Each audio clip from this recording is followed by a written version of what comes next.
Matthieu chapitre 3. Le chapitre 3 nous parle de la prédication de Jean-Baptiste dans le désert.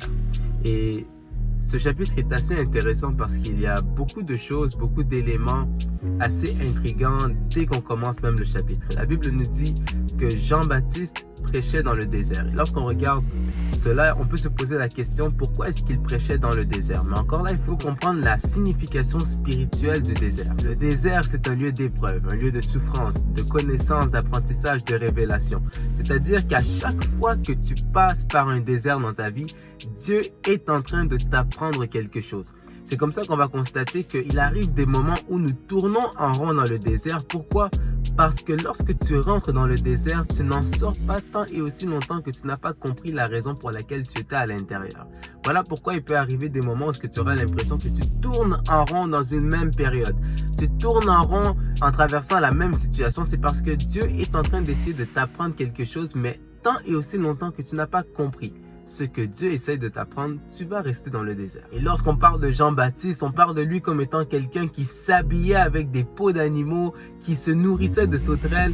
Et c'est comme ça que j'aimerais même dire à quelqu'un, des fois tu es là et tu te dis, oh non, moi je vais commencer à prier plus sérieusement lorsque Dieu va faire ceci. Je vais commencer à aller à l'église plus régulièrement, à m'investir à l'église. Lorsque j'aurai une voiture, je commencerai à prêcher aux gens. Lorsque je vais améliorer mon vocabulaire, lorsque je vais commencer à parler d'autres langues. Mais bien aimé, la Bible nous dit que Jean-Baptiste était habillé en peau d'animaux. Jean-Baptiste se nourrissait de sauterelles. Il était certainement même à pied ou en chameau. De manière à dire, pourquoi est-ce que tu attends d'avoir une voiture pour commencer à faire des choses pour Dieu? Pourquoi est-ce que tu attends que Dieu commence à faire certaines choses, que tu commences à avoir un style de vie beaucoup plus sophistiqué pour commencer à servir Dieu? J'aimerais te dire que même avec ce que tu considères petit, tu peux commencer à faire quelque chose et tu verras comment Dieu va se manifester à travers ce que toi tu as considéré comme étant petit. Parce que ce que toi tu considères petit, ce n'est pas ce que Dieu considère petit. Alors prends le peu que tu as et fais quelque chose avec même le peu que tu as. Toi encore, tu es bien, tu portes Michael Kors, tu portes Coco Chanel, tu portes Zara, mais tu veux pas aller parler de Dieu. Lui, il était habillé en peau de chameau et il faisait le travail de Dieu. Qu'est-ce que tu attends? Encore là, tu n'as peut-être pas de voiture, mais au moins tu as Uber. Tu es là comme ça, tu as Taxi, tu as encore, je ne sais pas c'est quoi encore les autres applications des ceux qui lift. Tu as OC Transpo, tu as STM, tu as la STO, mais tu ne veux pas servir Dieu. Tu as les taxis, mais tu ne veux pas servir Dieu. Tu veux pas aller à l'église sous prétexte que j'ai pas de voiture, j'ai pas de... Et avec le peu que tu as, tu dis non, je vais commencer à servir Dieu, je vais commencer à prêcher, à m'investir à l'église lorsque j'aurai une voiture. Mon ami, Jésus même était piéton. S'il n'était pas piéton, il était dans la barque des autres. Il était sur un ânon. De manière à dire que n'attends pas d'avoir une voiture pour commencer à aller à l'église régulièrement. N'attends pas d'avoir une voiture pour commencer à servir Dieu régulièrement. Mais avec le peu que tu as, tu peux commencer à faire quelque chose parce que ce que toi tu considères petit, Dieu le considère énorme. Voilà pourquoi il dit dans sa parole que celui qui sera fidèle dans des petites choses le sera également dans des grandes. Lorsque Dieu est capable de voir que tu es fidèle avec ce que tu as de peu, il te donnera plus. Mais tant et aussi longtemps qu'il n'est pas capable de voir que tu es fidèle même dans ce que tu as de petit, il ne va pas te donner plus parce qu'au moment où tu vas recevoir plus que ce que tu as, tu vas disparaître. C'est comme ça qu'on va voir certaines personnes qui demandent parfois des travails à Dieu et qui disparaissent. Tu viens à l'église tous les jours, tu pries pour le mariage. Lorsque tu te maries, tu disparais. Tu viens à l'église, tu pries tous les jours pour avoir ta voiture. Lorsque tu as ta voiture, tu disparais. En plus, tu te permets même de dire dans tes prières, Seigneur, donne-moi une voiture, je vais aller chercher les gens. Tu as ta voiture et qu'est-ce que tu commences à dire? Ah non, l'essence. Ah non, le kilométrage.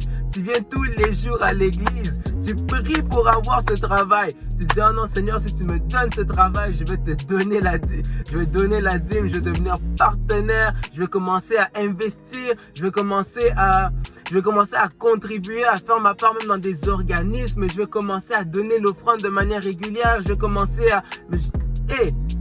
Dieu te donne le travail, tu disparais. Dieu te donne le travail, tu donnes plus ta dîme. Dieu te donne le travail, tu ne donnes plus l'offrande. Et tu commences à dire, oh non, mais c'est parce que les factures, oh non, c'est parce que ceci. Et tu vas voir que tu vas perdre le travail.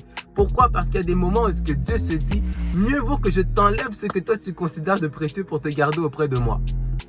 Il y a des moments où tu te trouves face à certaines réalités. Dieu permet à ce que tu traverses ces difficultés parce que pour lui, c'est la seule manière de te ramener vers lui. Mon ami, Il faut que tu sois capable de servir Dieu avec le peu que tu as, afin que lorsque tu auras plus, que tu demeures fidèle. N'oublie jamais le Dieu de ton parcours. Celui qui t'a donné ce travail-là, que tu utilises comme étant une justification et une motivation pour manquer l'église, c'est Dieu qui te l'a donné et tu l'as cherché même à l'église. Retourne là où tu as reçu ce que tu as reçu, parce que ce qu'on obtient dans la prière, on le garde dans la prière. Et j'aimerais même te dire qu'avant la prière, c'est la prière, et après la prière, c'est encore la prière. Et c'est là que la Bible va nous parler d'une des choses les plus importantes pour un chrétien, la repentance. Et parfois, on fait l'erreur de croire que la repentance, c'est le fait de demander pardon pour nos péchés. La repentance, c'est plus que demander pardon pour tes péchés. Parce que la repentance ne se limite pas seulement à demander pardon pour nos péchés. La repentance, c'est le fait de changer son système de pensée. C'est-à-dire que tu fonctionnais d'une certaine manière, tu pensais d'une certaine manière, mais lorsque tu produis le fruit de la repentance, comme Jean-Baptiste pouvait dire, produisez donc du fruit de la repentance. C'est-à-dire, la repentance, c'est le changement du système de pensée. La repentance, c'est le fait que tu commences à changer ta mentalité.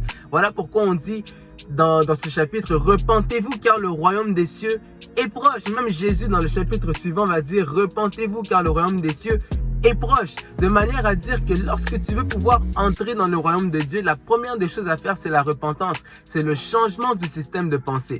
C'est comme ça qu'on nous dit que si ce peuple sur lequel est invoqué mon nom s'humilie, prie, cherche ma face et se détourne de ses mauvaises voies.